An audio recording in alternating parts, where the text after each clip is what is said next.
Right sir, ఇదే విషయంపై మనకు సంబంధించింది బొట్ల రామారావు గారు వైసీపీ నేత మనకు లైన్లో వచ్చేశారు. అలాగే మస్తాన్ రావు గారు కూడా లైన్లోకి వచ్చేసారు. ప్రస్తుతం మనైతే బొట్ల రామారావు గారి దగ్గర వెళ్దాం. బొట్ల రామారావు గారు, ఇప్పుడు మన టీడీపీ నేత అయినటువంటి సురేందర్ నాయుడు గారు ఏది చెప్పారో, అంటే గత ప్రభుత్వం ఎన్టీ రామారావు ఏదైతే కలలు కన్నారో పేద ప్రజలకు ఇళ్ళు సమకూర్చాలని, ఆ కళలను నెరవేర్చడానికే చంద్రబాబు నాయుడు ప్రతిఘటించి తర్వాత వాళ్లకు సరైన పద్ధతిలో వాళ్లకు పెట్టడానికి కృషి చేశారు అని చెప్పారు.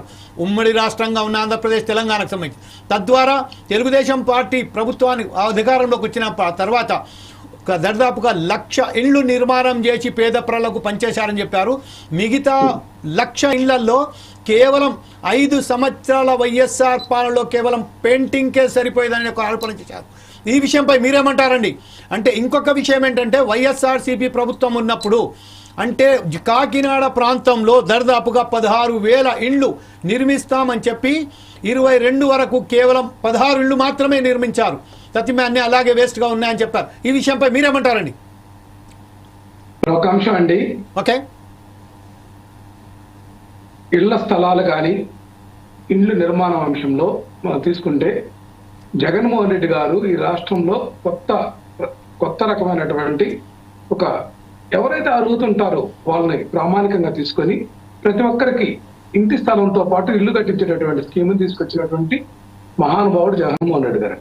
వీళ్ళు చెప్తా ఉంటారు చంద్రబాబు నాయుడు గారు, రామారావు గారు, ఎన్టీఆర్ స్ఫూర్తి ఇవన్నీ. ఎన్టీ రామారావు గారు వేరు. ఎన్టీ రామారావు గారిని మనం అందరం కూడా గౌరవించాల్సింది. ఎందుకంటే ఆయన పరిపాలనా కాలంలో చాలా మార్పులు చేర్పుల కోసం కృషి చేశాడు. ఆయన ఒక నిబద్ధతతో పనిచేశాడు.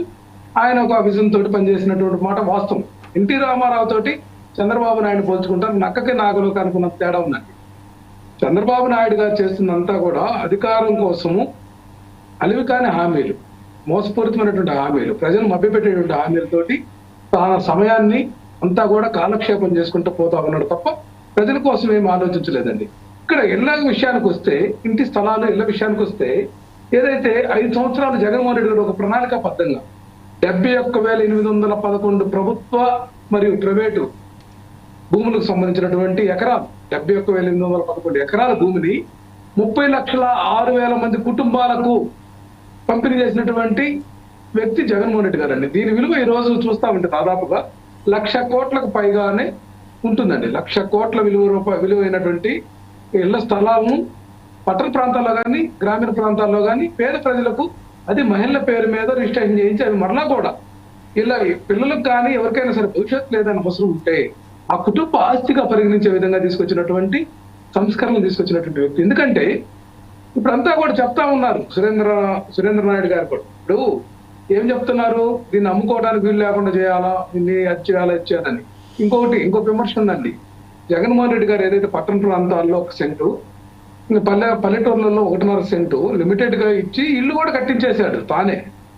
దీన్ని వీళ్ళు వక్ర భాషను చెప్తూ ఒక్క ఇంటి కూడా ఈ రోజుకి మంజూరు చేయరు. చేసేటటువంటి ఆలోచన విధానం కాదు వాళ్ళది.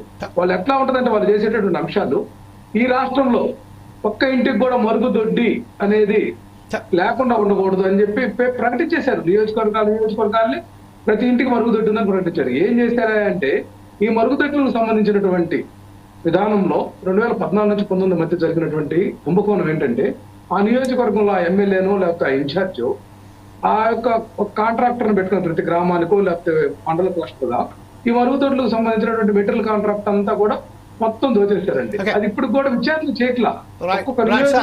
ప్రశ్న అది కాదండి. ప్రశ్న ఏంటంటే కేవలం ఇప్పుడు 15 కోట్లు ఉందండి ఈ కుంభకోణం. సార్, ప్రశ్న ఏంటంటే ఇప్పుడు మన సురేందర్ నాయుడు గారు ఏదైతే అన్నారో, గత ప్రభుత్వం ఏదైతే కల్లిబొల్లి మాటలు చెప్పి మాత్రమే ప్రజలను మొత్తం మభ్యపెట్టింది. కాకపోతే తెలుగుదేశం ప్రభుత్వం మాత్రం 1,00,000 ఇళ్ల నిర్మాణం చేసింది. దానికి కూడా తిరుపతి ప్రాంగణంలో అంటే తిరుపతి పరిసర ప్రాంతాలలో 1,00,000 ఇళ్లు కట్టి ఉన్నాయి. దానికి రంగులు వేయడానికి కూడా వైఎస్ఆర్సీపీ కేవలం చేయలేదు అని చెప్తున్నారు. అది నేను అంటే అక్కడ ప్రూఫ్గా కూడా నేను మీ రిపోర్టర్ పంపిస్తే నేను తీసుకొచ్చి చూపెడతానని చెప్పారు. ఈ విషయంపై మాట్లాడండి. ఇప్పుడు ప్రస్తుతం ఏదైతే ఉన్నదో వైఎస్ఆర్సీపీ ప్రభుత్వంలో ఏం చేశారు అనేది వాళ్ళు చాలా తీవ్రంగా ఖండించారు. ఎక్కడ కూడా పని జరగలేదని చెప్పారు. కానీ మీరు చెప్తున్న ప్రకారం 36 లక్షల ఇళ్ల నిర్మాణం జరిగాయని చెప్పారు. కాకపోతే దీంట్లో కాంట్రడిక్షన్ చెప్పండి సార్. కుటుంబాలకండి యా, ఇప్పుడు అదే విషయంపై జరిగింది. సురేందర్ నాయుడు గారు ఏదైతే చెప్పారో ఈ రోజు దీనికి దానికి భిన్నంగా ఉన్నది కాబట్టి మీరు చెప్పండి సార్ ఈ విషయంపై. జమీల్ గారు ఈ రోజు కూడా యా, ఏదైతే వైఎస్ఆర్ కాంగ్రెస్ పార్టీ హయాంలో చేసినటువంటి నిర్మాణాలు తప్ప 7 నెలల్లో వాళ్ళ కార్యాచరణ లేదండి, హౌసింగ్ ప్రోగ్రామే లేదు. నేనేమంటున్నానంటే వైఎస్ఆర్ కాంగ్రెస్ పార్టీ హయాంలో ఇంకా నిర్మించుకుంటున్నటువంటి ఇళ్లలో సార్, ఒక్కసారి వీళ్ళు వెళ్ళి రామారావు గారు ఏదో మీ మిత్రుడు మన నాయుడు గారు ఏదో సబ్మిట్ చేయబోతున్నారు, ఒక్కసారి అతను విందాం. 17,500 కాలనీలు, జగనన్న కాలనీలు, అదే రామారావు గారు మీరే మాట్లాడండి. నాది ఒక చిన్న సబ్మిషన్ సార్. నేను ఏమంటానంటే ఇప్పుడు రామారావు గారు చెప్పింది నేను చెప్పింది మీరు నమ్మద్దండి. మన ఛానల్ రిపోర్టర్ ఉంటే తిరుపతి పరిసరాల్లో కానీ లేదా రామారావు గారి సొంత ఊర్లో ఆ పరిసరాల్లో కానీ విత్ కెమెరామ్యాన్, మన కెమెరామ్యాన్తో పాటు వెళ్దాం. మేము ఇక్కడ ఇండ్లు కట్టినటివి ఎప్పుడు కట్టాము, ఎన్ని ఇచ్చాము, ఇంకా పెండింగ్ ఎన్ని ఉన్నాయి, ఈ పెండింగ్ గత 5 సంవత్సరాల్లో ఎందుకు ఇవ్వలేకపోయారు అది చూద్దాము. దాని తర్వాత వీళ్ళు వచ్చిన తర్వాత ఇల్లులు స్థలాలు ఇచ్చేదే కాకుండా గృహప్రవేశాలు కూడా చేయిస్తున్నాము అన్నారు కదా. మాకు తిరుపతిలో నివసించే వాళ్ళకి వెంకటగిరి అంటే 40 కిలోమీటర్ల అవతల, ఇట చంద్రగిరి దాటి పాకాల దగ్గర, ఇట పుత్తూరు దగ్గర, అంటే అది కూడా మడ అడవుల్లో ఇచ్చారు ఒక్కొక్క సెంటు. ఇంతవరకు ఆ స్థలాలు కూడా ఎవరికి చూపించాల లబ్ధిదారులకు కూడా. ఇది నేను చెప్పే కాదు, ఆరోపణ. నాయుడు గారు ఓకే, దీనికి మీరు అంగీకరిస్తారా? కాదు రామారావు గారు, నేను మన ఛానల్ ఎవరైనా మన ఛానల్ రిపోర్టర్ ఉంటే మన ఛానల్ రామారావు గారు అంగీకరిస్తే ఈ రోజే తక్షణమే మనం ఏం చేద్దామంటే ఈ డిబేట్ అయిన తర్వాత మనకు సంబంధించి, కానీ ఈ రోజు రామారావు గారు కూడా దీనికి అంగీకారం తెలపాలి. రామారావు గారు మీరేమంటారండి? ఖచ్చితంగా ఎక్కడ ఒక్క కాలనీ కూడా నిర్మించిన దాఖలా లేదు. జగన్మోహన్ రెడ్డి గారే నిర్మించారు. టైం చెప్పమని సార్, కాలనీలు తయారు టైం చెప్పమని చెప్పండి.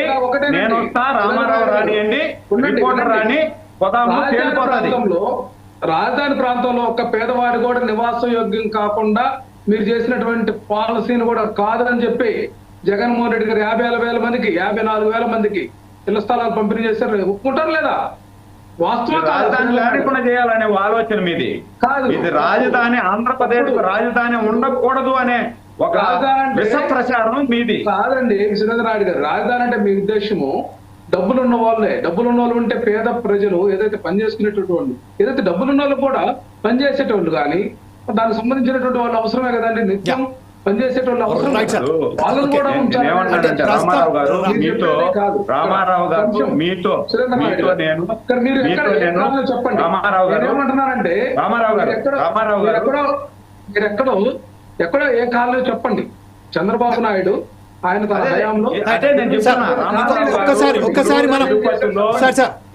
తిరుపతిలో మీ వైసీపీ నాయకులు ఎవరైనా ఉంటే వాళ్ళతో మాట్లాడండి. మీరు రాలేని పరిస్థితి ఉంటే వాళ్ళని నాకు కోఆర్డినేట్ చేయమనండి.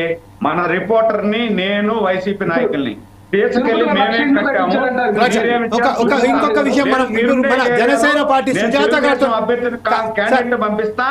రామారావు ఈ విషయం తెలుగుదేశం క్యాండిడేట్, జనసేన క్యాండిడేట్, లేదంటే మన ఛానల్ చూసిన ఈ సవాల్కి మీరు సిద్ధమైతే నేను సిద్ధం. ఇప్పుడు జగన్మోహన్ రెడ్డి గారు చేసినటువంటి కాలేజీ మీరు రంగులు వేసుకుంటామంటే మాకు అభ్యంతరం లేదు. నాయుడు గారు, రామారావు గారు, ఇప్పుడు ప్రస్తుతం మనం ఒక విషయం మనం ఒకసారి గమనించినట్టయితే మనము సుజాత గారి దగ్గరికి వెళ్దాం. జనసేన పార్టీ నాయకురాలైనటువంటి సుజాత గారు, మీరు చెప్పండి, ఈ రోజు స్వతంత్రం వచ్చి 75 సంవత్సరాలు కావస్తుండగా కూడా ఇప్పటి